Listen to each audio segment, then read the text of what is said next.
ఆపాటలాధరమధీర విలోల నేత్రం ఆమోద నిర్భరితమద్భుత కాంతిపూరం ఆవిస్మితామృతమనుస్మృతిలోభనీయం ఆముద్రితాననమహో మధురం మురారే. కృష్ణుడి చిరునవ్వు చెరక్కండ మన మనసులోనే ఉండాలి. మనం మామూలుగా కోరుకుంటాం భగవంతుడి యొక్క రూపం బుద్ధిలో ఉండాలి, భగవంతుడిని మనం తలుచుకుంటూ ఉండాలి, దేవుడు మనతోటి ఉండాలి, మనం చేసే పనిలో మనకు సహాయంగా ఉండాలి, మన వెనకాల ఉండాలి. ఎన్ని రకాల ఊహలు వస్తాయండి. సాధారణంగా భగవంతుడిని చూడకుండానే, అంటే మనం కంటితో చూడలేం కదా, మనకే అలాంటి ఉద్దేశం ఉంటుంది, నాతో దేవుడు ఉంటే బాగుంటుంది. దేవుడు అంటే మనం సరిగా నడిపించే శక్తి అని మన భావన. ఈ గోపికలు ఆయన పాట, ఆయన నడక, ఆయన నవ్వు అక్కడే ఉండటంతో ఎంత మైమరిచిపోయి ఉంటారంటే, ఈ పొద్దు నుంచి సాయంకాలం దాకా వీళ్ళు ఆవులు తోలుకుని తీసుకుపోయేవాళ్ళు. మొత్తం పల్లెలో ఉన్న మగవాళ్ళంతా, పెద్దవాళ్ళ దగ్గర నుంచి పిల్లవాళ్ళ వరకు అంతా గోవులు మేపుకునే పని మీదే వెళ్ళిపోయేవాళ్ళు. ఈ వెళ్ళిపోతే ఈ బలరాముడు కృష్ణుడు ఇద్దరు కొంతమంది పిల్లలు తమ ఈడు వాళ్ళతో కలిసి ఆవులు తోలుకోవడానికి వెళ్ళిపోయేవాళ్ళు. బలరాముడి మీద పెద్దగా వ్యవహారం ఏం లేదు, ఈయన పక్కన ఉండాలి, అది నియమం అంతే, తప్పిస్తే ఆయన కోసం వెయిటింగ్ లేదు. వీళ్ళంతా ఏం చేసేవాళ్ళు, పొద్దు నుంచి ఇంకెప్పుడు వస్తాడు, సాయంత్రం ఎప్పుడవుతుంది అని ఆలోచిస్తూ ఉండేవాళ్ళు. ఎప్పుడెప్పుడు వస్తాడో, ఎప్పుడెప్పుడు మురళీరవం వినపడుతుందోనని ఆసక్తిగా చూస్తూ ఉండేవాళ్ళు. పని చేసుకోలేకపోయేవాళ్ళు. మనసంతా అక్కడే ఉండేది. ఏమైనా ఉత్పాతాలు జరుగుతున్నాయేమో, అడవిలో ఎలా ఉందో, అక్కడ ఎవరికైనా దుష్ట శిక్షణ చేస్తున్నాడేమో, ఎవరినైనా ఏం చేస్తున్నాడోనని అనుక్షణం కృష్ణుడి మీద ధ్యాసతోటే ఆ గోపకాంతలంతా ఉండేవాళ్ళు. అతన్ని తమ నుంచి వేరుగా భావించేవాళ్ళు కాదు. భర్తలు పిల్లలు అందరూ సమస్తమైన ఉన్నవాళ్ళు, మొత్తం కుటుంబం ఉన్న వాళ్ళ ధోరణి కూడా ఇదే ధోరణి. ఇందులో చిన్న పెద్ద, యువతులు కన్నెలు గృహిణులు తేడా లేదు. అట్లా భక్తుడికి భగవంతుడి పట్ల ఉండే వ్యామోహంతో ఇలా సతమతమైపోతూ ఉండేవాళ్ళట. ఎప్పటికైతే ఎందుకు తెల్లారుతుంది, పొద్దున్నే సూర్యుడు వస్తాడు, సూర్యుడు వచ్చిన కాసేపటికల్లా వీళ్ళంతా బయలుదేరి వెళ్ళిపోతాడు, కృష్ణుడు వెళ్ళిపోతాడు, ఈ పల్లెలో నుంచి వెళ్ళిపోతాడు. రాత్రి రాకుండానే బ్రహ్మదేవుడు చేసేస్తే బాగుంటుంది, లేదా రాత్రిని తెల్లవారనివ్వకూడదు. రాత్రి వచ్చింది ఇక తెల్లారకూడదు. రాత్రిపూట ఏవో పాటలు పాడుకుంటారు, ఏదో ఆటలాడతారు, ఆ పాటలు సంగీతం వింటూ నిద్రపోతాం. అలాగే ఉండాలి, అదే నిద్రగా ఉండాలి. తెల్లారకూడదు. తెల్లవారిందా, సూర్యుడు వచ్చాడా, 8, 9 అయిందా, అందరూ బయలుదేరి వెళ్ళిపోతారు, కృష్ణుడు వెళ్ళిపోతాడు. ఈ పగలంతా ఎలా భరించాలి, కృష్ణుడి విరహం, అతను ఇక్కడ మన దగ్గర లేడనే భావనని ఎట్లా భరించాలి అని ఎంత బాధపడేవాళ్ళు. అక్కడి నుంచి రాత్రి ఎప్పుడు అయిపోతుందా, ఎప్పుడు వచ్చి మనం ఈ కృష్ణుడిని చూసి అతని పాట వింటామా అని వేచి ఎంతసేపు ఇక అదే ధోరణి అనమాట. ఎప్పుడు పొద్దుగూకుతుంది, గోపాలుడు ఎప్పుడు రేపల్లెకి వస్తాడు, ఎప్పుడు నా నాథుడి ముఖపద్మం నాకు ఎప్పుడు కనిపిస్తుంది, అతను ఎప్పుడు నా దగ్గరకు వస్తాడు అని ఇక ఎంతసేపు ప్రతి వాళ్ళకి అతను తన దగ్గరకు వస్తాడన్న భావనే. ఇప్పుడు ఎంతమంది గుంపు ఉంటే వీళ్ళందరి దగ్గరికి ఎలా వెళ్తున్నాడు, ఎలా నాతో ఉన్నవాడు పక్క వాళ్ళతోటి ఉంటున్నాడు అని ఆలోచించుకునే శక్తి కూడా లేదు వాళ్ళకి. అంత మైమరపు, అంత మాయలో ఉన్నారనమాట వాళ్ళు. ఇలా వేచి ఉండేవాళ్ళు. చీకటి కాస్త ఇట్లా సాయంకాలం వెలుగు తగ్గేసరికల్లా కేకలు పెడుతూ ఉండేవాళ్ళట. అదిగో సూర్యుడు పడమటి కొండకు వెళ్ళిపోతున్నాడు, సాయంకాలం అయిపోయింది, గోవుల తాలూకు గోధూళి రేగుతోంది, దుమ్ము రేగి కనపడుతుంది. గోవులన్నీ నడుస్తుంటే దూరానికి దుమ్ము రేగి కనపడుతుంది, గోధూళి రేగుతోంది. బృందావన్ వీధిలో నుంచి ఎద్దుల రంకెలు వినపడుతున్నాయి. వస్తున్నాడు స్వామి, రండి రండి రండి అని అందరూ సంభ్రమంగా ఇళ్లలో నుంచి బయటకు వచ్చి నుంచుని ఉండేవారట. కృష్ణుడి కోసం స్వాగతానికి పల్లె మొదటి భాగానికి, పల్లె తాలూకు అగ్రభాగానికి వెళ్ళిపోతూ ఉండేవాళ్ళు. అంటే అడవి పల్లె కలిసే చోట పరిగెత్తేవాళ్ళు అనమాట ఆయన చూడడం కోసం.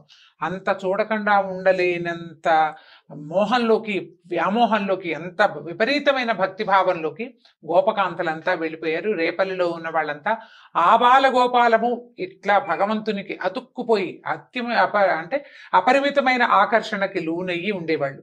ఈ విధంగా సాయంకాలం అయ్యేసరికల్లా ఎదురొస్తూ ఉండేవాళ్ళు. ఒకరోజు ఇలా వస్తూ ఉండే వాళ్ళని ఆయన అందరినీ పలకరించేవాడు, నవ్వేవాడు, కొంతమందిని ముట్టుకునేవాడు, ఎవరికి కావాల్సింది వాళ్ళకి ఇస్తూ నవ్వుతూ ఇంటికి దారి తీసేవాడు.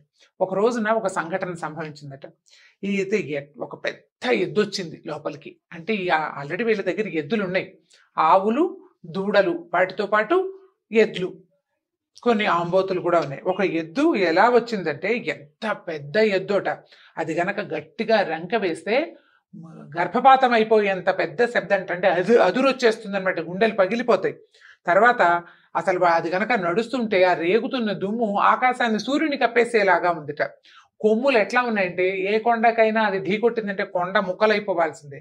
అలాంటి ఒక వృషభాసురుడు ఒకడు తోక పైకెత్తి రంకెలు వేస్తూ కాలు దువ్వుతూ కొమ్ములు చాచి అంటే పొడవడానికి సారించినట్టుగా కొమ్ముల్ని విసురుతూ లోపలికి దూసుకుంటూ వచ్చాడట. మహావేగంతో వచ్చాడు.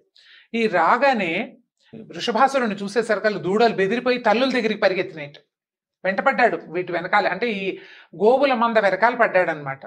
దూడలేమో అమ్మల దగ్గరికి పరిగెత్తినాయి. ఈ దూడలు ఆవులు కలిసి ఎద్దుల్లో పరిగెత్తినాయి, ఎద్దుల్లోకి మారినాయి అనమాట. అంటే గుంపు గుంపు రెండో గుంపులోకి చేరుతోంది. అక్కడి నుంచి దూడలు ఆవులు ఎద్దులు ఏకమయ్యి గోపకులానికి పరిగెత్తుకొచ్చేసినాయి. ఆ వృషభాసురుడిని చూసేసరికల్లా నిదానంగా వస్తున్న వాళ్ళంతా ఓ గుంపు దూడలు వచ్చి ఆవుల దగ్గర, ఆవులు దూడలు కలిసి ఎద్దుల్లోనూ, ఆవులు దూడలు ఎద్దులు 3 గుంపులు కలిసి గోకులంలోకి పరిగెత్తుకొచ్చేసినాయి. అయితే ఈ హడావుడికి కకావికలుగా అయిపోయారు గోపాలుడంతా.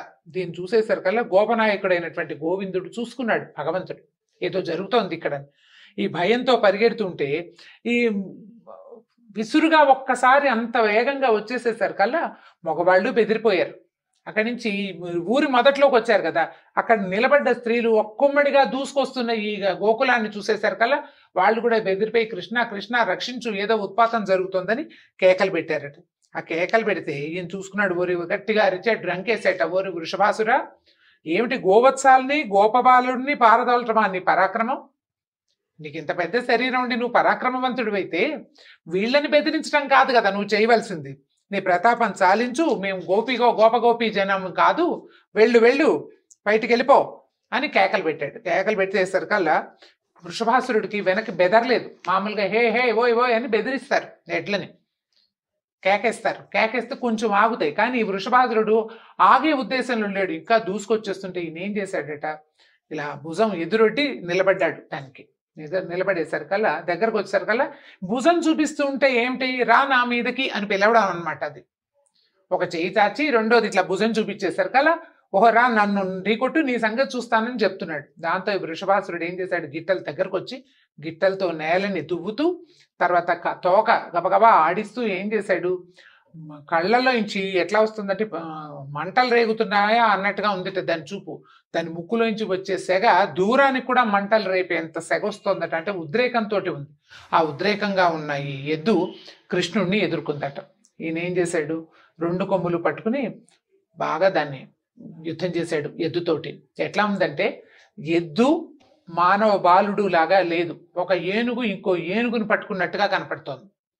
ఆ వాడు కూడా సామాన్యమైన ఎద్దు కాదు, బ్రహ్మాండమైన స్వరూపం.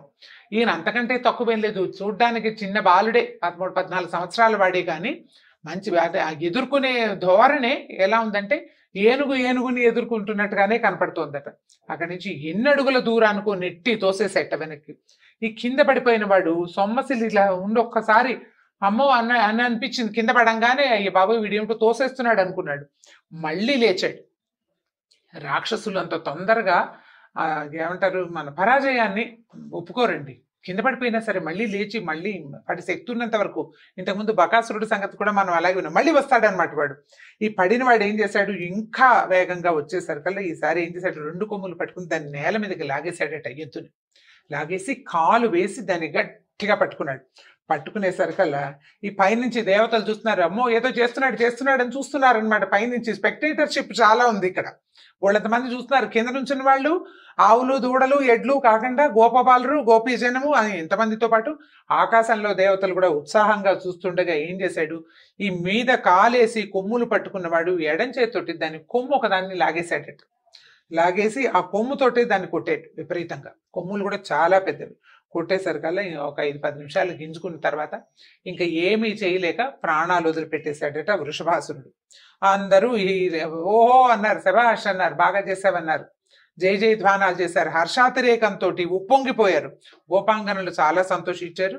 బలరాముడు గోవిందుడు కృష్ణుడు ఇద్దరు చప్పట్లు జరుస్తూ నవ్వుతూ ఇంటికి వెళ్ళిపోయారట.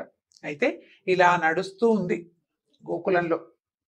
వాళ్ళందరూ సంతోషంలో మునిగి తేలుతూ భగవద్భక్తిలో ఉర్రూతలూగుతూ ఆనందంగా నడుస్తూ ఉండగా వీరి ఆనందానికి భగ్నం కలిగించే కార్యక్రమం మొదలైందట.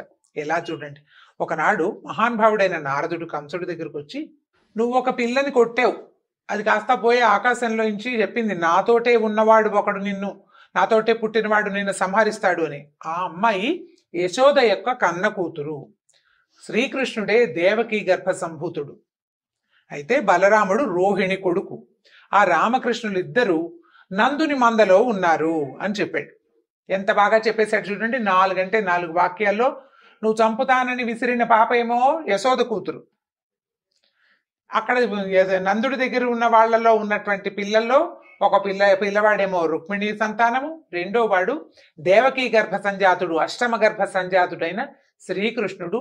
ఈ నందుని యొక్క మందలో అంటే ఆ గుంపులో అక్కడ ఉన్న చాలా మంది గోపబాలుడితోటి, గోవులతోటి, గోవత్సాలతోటి కలిసిపోయి అక్కడ దాక్కున్నారు. వాళ్ళిద్దరూ అక్కడ ఉన్నారు అని చెప్పేసరి కల్లా కంపించిపోయాడట. ఆగ్రహము ఆవేశము పట్టలేకపోయాడు కంసుడు. ఎలా తప్పించుకున్నారు? ఇక్కడి నుంచి పిల్లాన్ని ఎవరు తీసుకెళ్ళి అక్కడ పెట్టారు? అక్కడి నుంచి పిల్లని ఎవరు తెచ్చి ఇక్కడ పెట్టారు? అప్పుడు ఆయనకు వెలిగింది, వసుదేవుడే చేసి ఉండాలి ఈ పని. నందుడికి అంత శక్తి లేదు. వసుదేవుడు అపరిమితమైన బలపరాక్రమాలు ఉన్నవాడు కాకపోయినప్పటికీ అతనికి చాలా దైవ బలం ఉందని చెప్తారు. ఎందుకంటే అతనికి ఆనక దుందుభి అని పేరుంది. నాతో మెతగ్గా ఉంటూనే ప్రతి పిల్లాన్ని నీకు అప్పచెప్తానని నాకు చెప్తూనే పిల్లల్ని దాటించేశాడు.